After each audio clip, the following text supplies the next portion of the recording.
আওয়ামী লীগের সাবেক এমপিদের আসলে জামিন মেলা শুরু করেছে। আমরা এরই মধ্যে জানতে পেরেছি যে বরিশালের ২ জন সাবেক সংসদ সদস্য, একজন মিস্টার তালুকদার ইউনুস এবং আরেকজন জেবুন্নেসা। তাদের দুজনের জামিন হয়েছে এবং বরিশাল মহানগর ছাত্রলীগের সংহত সভাপতি তিনি সহ অন্যান্যদের জামিন হয়েছে এবং অন্যান্য নেতা সভাপতি বা সাধারণ সম্পাদক যে কোনো একজনের জামিন সহ যুবলীগ এবং ছাত্রলীগের নেতাকর্মীদের প্রায় ১০ জনের মতো তাদের জামিন হয়েছে খবর আমরা পেয়েছি। এর ৪-৫ দিন আগে কিন্তু আমরা পেয়েছিলাম ঠাকুরগাঁওর একজন সাবেক সংসদ সদস্যের মামলায় তার জামিন হয়েছে, অর্থাৎ জামিন প্রক্রিয়া শুরু হয়েছে।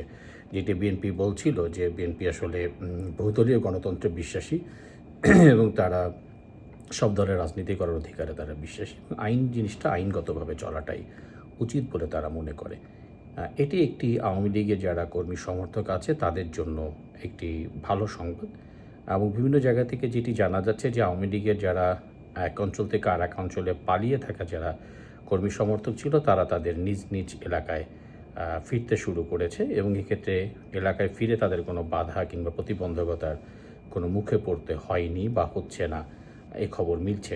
অর্থাৎ রাজনীতিতে এই বহুদলীয় গণতন্ত্র বা গণতন্ত্রের রাজনীতিতে এক ধরনের সুবাতাস বইতে শুরু করেছে। এটি আশা করা যায় একটি ইতিবাচক দিক বা ইঙ্গিত, যে প্রথম দিকে আওয়ামী লীগের অফিস খোলা এবং এর পরবর্তীতে আমরা দেখেছি যে বিভিন্ন অফিস খুলেছে ধাপে ধাপে। ধানমন্ডি ৩২-এর ধানমন্ডির অফিসও খুলেছে, ধানমন্ডি আওয়ামী লীগ সভাপতি কার্যালয়, এবং বিভিন্ন জেলা উপজেলার অফিস খুলেছে। তারপরে আমরা যখন এটি দেখলাম বরিশালের প্রথমে ঠাকুরগাঁও এবং পরে বরিশালের ঘটনা, তখন আসলে বিষয়টা এক ধরনের ইতিবাচক বার্তা দিচ্ছে রাজনীতিতে। এরই মাঝে আবার দেখা গেল যে আপনারা জানেন যে আইসিসিতে যে ট্রাইব্যুনালের যে চিফ প্রসিকিউটর ছিল মিস্টার তাজুল ইসলাম, তার বদলে অন্য একজন নিয়োগ হয়েছে। ফলে আশা করা যায় যে এখানেও যেই মামলাগুলো যেগুলো চলমান হচ্ছে, রাজনৈতিক মহলে কথাবার্তা হচ্ছে, যেগুলো উদ্দেশ্যপ্রণোদিত, সেগুলোর ব্যাপারে সঠিক জাজমেন্ট হবে বলে অনেকে মনে করছে। এবং এক্ষেত্রে আমরা জানি যে এরই মধ্যে আপনারা জানেন যে অন্য যেই সব রাজনৈতিক যে আলামত যেগুলো রয়েছে, যেটি বলা হচ্ছিল যে আওয়ামী লীগ সহসা এই রাজনীতিতে ফিরছে, সেটি এখন একদম নির্দ্বিধায় বলাই যায়। তবে এর মধ্যে একটি স্পষ্ট খবর পাওয়া গেছে যে আগামী মার্চ মাস থেকে মূলত আওয়ামী লীগের যেই হেভিওয়েট নেতা যারা বিভিন্ন মামলায় কারাবন্দী আছেন তারা মুক্তি পেতে শুরু করবে। এই খবরটি মূলত বিএনপির একাধিক মহল নিশ্চিত করেছে এবং আওয়ামী লীগেরও বিভিন্ন মহল এই কথাটির সত্যতা তারা স্বীকার করেছে। এখন দেখা যাক যে আসলে সেটি ঠিক কতটুকু কি দাঁড়ায়।